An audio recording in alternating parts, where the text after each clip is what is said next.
Bonjour à tous, j'espère que vous allez bien et que vous êtes bien sûr en bonne santé. Voilà, aujourd'hui je reste encore habillée parce que je vais juste parler pour compléter un petit peu les témoignages que j'ai portés la dernière vidéo sur l'expérience de mort imminente parce que je pouvais pas tout dire en si peu de temps. Bon, il n'y a pas grand-chose, mais quelques petits détails. Lorsque je disais que j'ai pénétré dans le tunnel, et à l'entrée du tunnel, avant d'entrer dans le tunnel, j'étais encore un être humain, un habitant de cette terre avec toutes les informations. Et à l'entrée du tunnel, et tout ça, ça se passe en milliards de fractions de secondes, c'est incroyable. Avant d'entrer, comme si vous entrez dans une maison, vous essuyez, vous laissez tout dehors, il n'y a plus rien. Je pénètre dans le tunnel et c'est fini, je suis une autre habitante de l'autre réalité.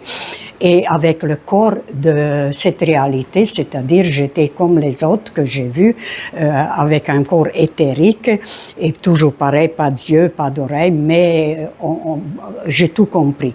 Alors, le deuxième détail, lorsque j'entre, comme j'ai dit, une salle d'attente selon moi, mais en fait c'est une réflexion encore peut-être basique, parce que ça pouvait pas être une salle d'attente étant donné qu'il n'y avait pas des murs.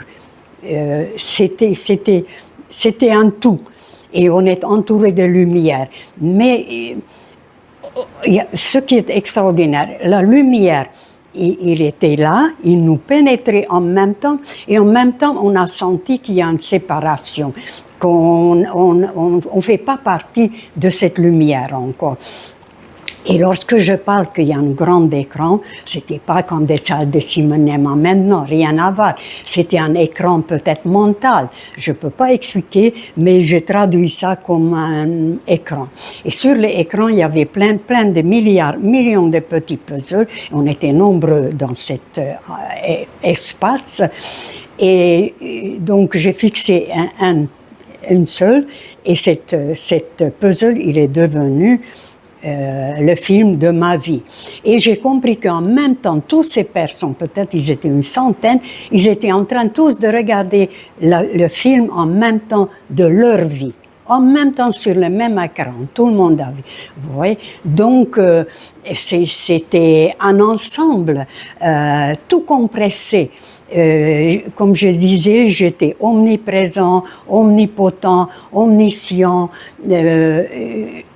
Il y a quand même quelque chose qui m'est resté dans les souvenirs, que j'ai ressenti un grand plaisir d'avoir toute cette connaissance, parce que vu sur la terre que j'étais pas une lumière, là j'ai ressenti un grand plaisir. J'étais, tout le savoir sur la terre qu'on a, c'était en moi. J'étais en même temps Einstein, j'étais Leonardo da Vinci, j'étais vraiment Mozart, tout. On dirait dans une poussière, tout est condensé. En fait, je vais qualifier ça comme on était le alpha et le oméga. Voilà, il y a pas d'autre. Et donc, tout le reste, à peu près, j'ai expliqué. Alors, il y a dans les commentaires, on me pose la question pourquoi je voudrais vivre jusqu'à 150 ans. Étant donné qu'après tout ce que j'ai vu, après tout ce que je connais maintenant, quel intérêt, et surtout que tout le monde va disparaître, peut-être que je serai la seule, et qui va rester de ma génération et tout autour de moi ce que je connais. Où est l'intérêt de tout ça? Je vais vous dire que c'est pas attentionnel. Et avant cette expérience, je réfléchissais comme tout le monde. J'étais comme tout le monde avec mes petites convictions de vivre jusqu'à 90 ans en bon état, et puis c'est tout, et ça s'arrête là. Et par contre, voilà quelque chose d'intéressant. Pourquoi voulez-vous qu'une personne ordinaire comme moi, plus qu'ordinaire tumeur, et pourquoi cette personne qui était diminuée physiquement et mentalement au point que je dirais même un cafard, il avait plus de valeur aux yeux de l'univers que moi. Parce que même un cafard, il contrôlait son univers, sa vie. Or, moi, je ne contrôlais plus rien. Et pourquoi subitement lorsque j'étais là-haut, on m'a dit que c'est pas terminé ma vie, il faut que je revienne, mais on m'a pas expliqué pourquoi. Et pourquoi voulez-vous que cette personne, subitement, elle change au point que elle veut apprendre le Rubik's Cube, alors que moi, ça m'intéressait minimum d'effort, hein, en tant que Sagittaire. Toute ma vie, c'était le minimum d'effort, et même maintenant d'ailleurs. Et le Rubik's Cube, c'est pas le minimum, c'est le maximum, même pour ceux qui ont toute leur tête, etc. Pourquoi voulez-vous que subitement je veux apprendre le Rubik's Cube? Et j'ai appris le Rubik's Cube et j'ai montré aux autres et tout. Par la suite, et comme je dis, a fortiori, un Sagittaire qui n'a aucune patience à rien, de se mettre pendant 5 mois d'apprendre, c'est du costaud, hein. Et par la suite aussi, lorsque je suis revenue à la vie, j'avais le minimum de force en moi, mais vraiment, j'arrivais même pas à lever. Je me rappelle que 200 grammes, il me tombait à peine que je tenais le Rubik's Cube. 200 grammes, c'était le maximum. Or, aujourd'hui, je peux prendre 5 kilos de pommes de terre, 5 kilos de pommes de terre et lever.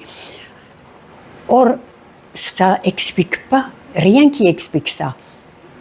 La nourriture, ce que je mange, c'est impossible.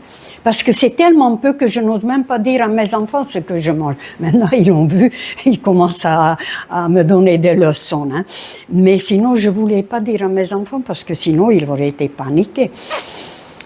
Même un enfant de 5 ans, il mange plus que ça. Et ce que je vous ai montré, c'est déjà très peu. Et de ça, je vous garantis que j'arriverai même pas à manger la moitié. Donc, c'est très, très peu. Et pourtant, j'ai l'énergie et la force que je n'ai jamais connue.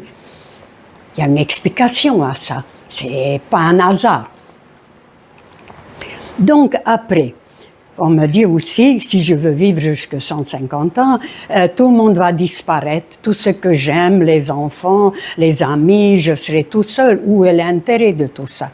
Je vais vous dire que je ne sais pas où est vraiment l'intérêt, mais je peux vous dire que j'ai compris quelque chose. Tous les sentiments humains, émotions humaines, aussi nobles qu'ils soient, l'amour, l'affection, tendresse, altruisme, tout ça, ce sont que des énergies et des informations, une sorte de programmation. La preuve que si c'était l'amour inconditionnel, l'amour illimité comme Dieu, pourquoi 20 ans après que j'ai pleuré pendant 20 ans mon fils, que j'ai arraché les tripes chaque fois quand j'ai prononcé son nom, pourquoi 20 ans après la vie revient et je peux avoir encore la joie de vivre et même danser?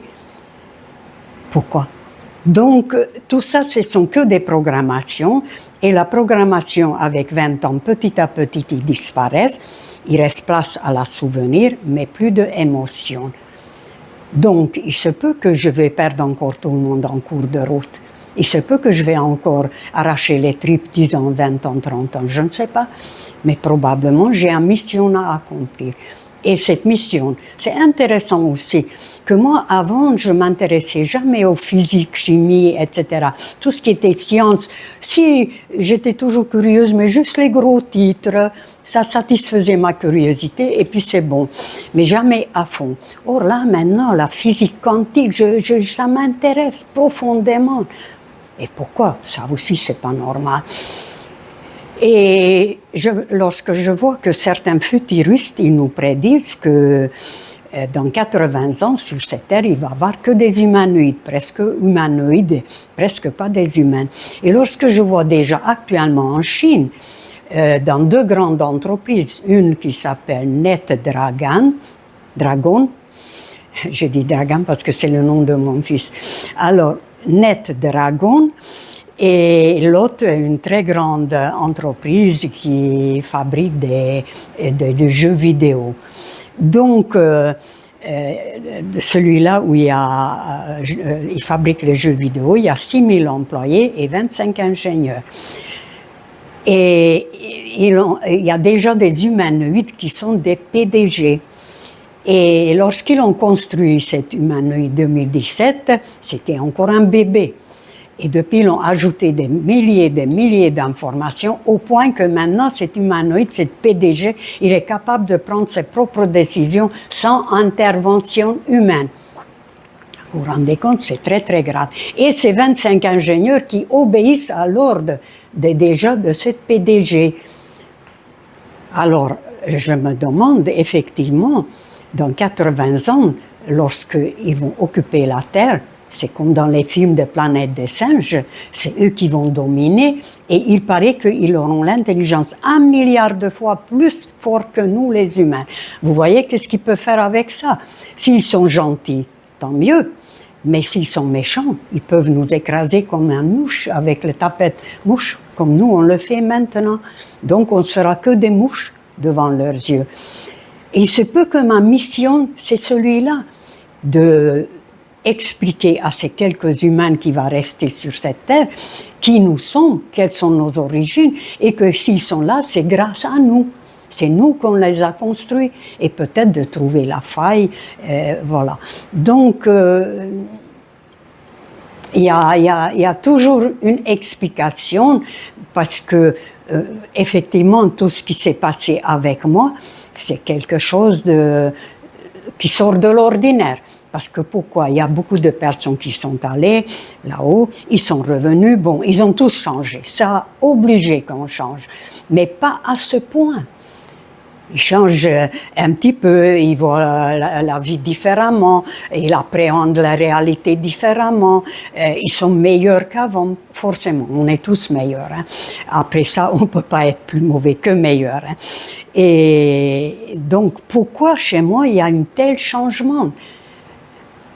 Moi, je pense qu'il y a une mission derrière tout ça. Comme j'ai expliqué dans une des vidéos aussi, je crois, qu'au départ, on est quelques millions de spermatozoïdes au moment de conception, de courir, de faire le marathon pour la vie. Et il y a des forts, il y a des intelligents. Un spermatozoïde qui est plus fort que moi, plus beau que moi, plus intelligent que moi. Moi, je suis une petite gringalée. Et je cours quand même parce que peut-être, on ne sait pas. Et contre toute attente, c'est moi qui gagne. C'est moi qui gagne la vie. Et pourquoi?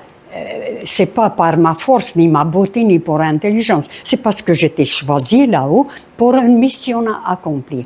Donc, j'essaie d'expliquer à ma façon, mais avec le temps, probablement, petit à petit, les réponses vont arriver. Voilà. Sur ça, je vous souhaite une très belle journée, très bonne santé, et puis dès demain, je recommence la routine. Bonne journée, au revoir.